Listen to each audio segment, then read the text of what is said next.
166, 156, Sportwagon, cette galerie de portraits choisis méritait d'être complétée en entrée de gamme. Avec la 147, apparue l'an dernier en version 3 portes, cette renaissance attendue a connu son stade ultime.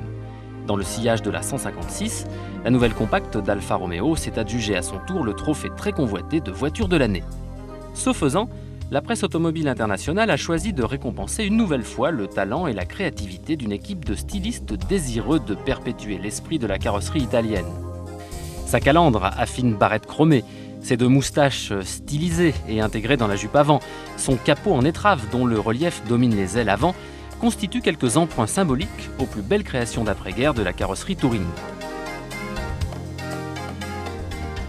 Agrémentée de feux en amande et d'une vaste lunette qui en suit les contours, la poupe s'offre un cintrage prononcé en conclusion de l'ouvrage.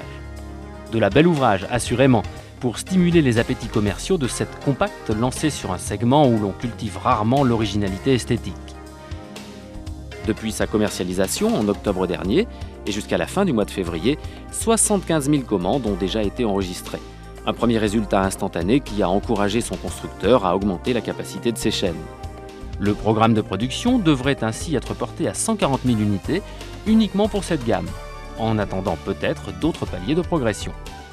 Car la 147, née en 3 portes et uniquement disponible en version essence jusqu'au début du printemps, est désormais proposée en 5 portes. Un redéploiement qui s'accompagne de l'arrivée attendue d'une version 1,9 litre JTD de 115 chevaux. Ce qui devrait permettre à la 147 d'atteindre facilement l'objectif de 10 000 exemplaires qu'Alfa Romeo envisage de diffuser en France dès cette année.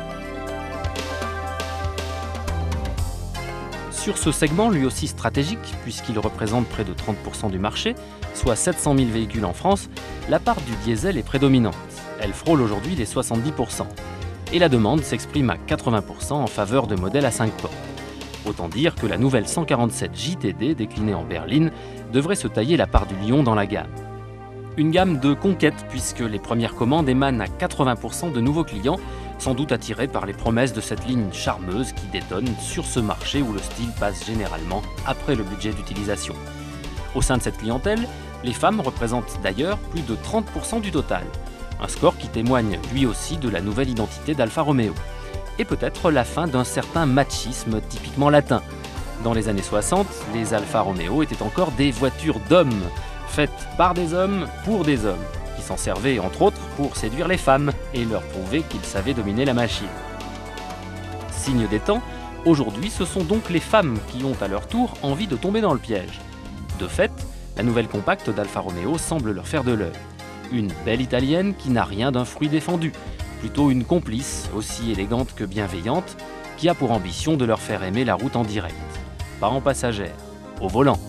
Toujours la meilleure place dans une Alfa, comme nous le confirme cette admiratrice, manifestement tombée sous le charme de la 147. Alors cette 147, comment vous l'avez jugée? Elle est très bien, elle roule bien, c'est un nouveau moteur diesel qui avance beaucoup. Et la ligne est superbe, là c'est la 5 portes et je trouve que la ligne de la voiture est bien mise en valeur. La comparaison avec la 3 portes peut se faire et bien, avantageusement. La 147 est donc partie pour cartonner en 3 portes comme en 5 portes. Extérieurement, vous ne verrez pas la différence. Comme sur la 156, la berline 147 s'est ainsi offert un singulier trompe-l'œil en dissimulant ses poignées de porte arrière dans les montants de pavillon.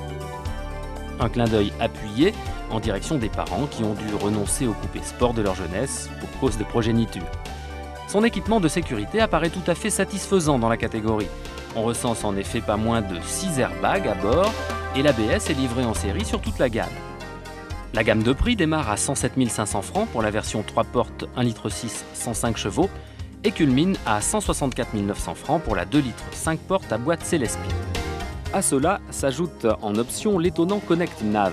Pour 8 500 francs, il propose un téléphone de bord GSM à commande vocale, un autoradio CD, un système de navigation par écran couleur. Mais en plus, le Connect est relié à une centrale de renseignement où une opératrice vous accueillera pour répondre à toutes vos questions. Itinéraire, trafic, réservation d'hôtel, etc. Une exclusivité Alfa Romeo que l'on ne retrouve sur aucune automobile de cette catégorie. Des tarifs qui situent la 147 en bonne place dans sa catégorie. Grâce à elle, Une nouvelle génération d'alfistes est en passe de découvrir que la conduite d'une compacte peut aussi devenir un plaisir. Une autre facette illustrant la renaissance d'une marque qui a retrouvé ses couleurs, ravivé son image et réveillé les passions.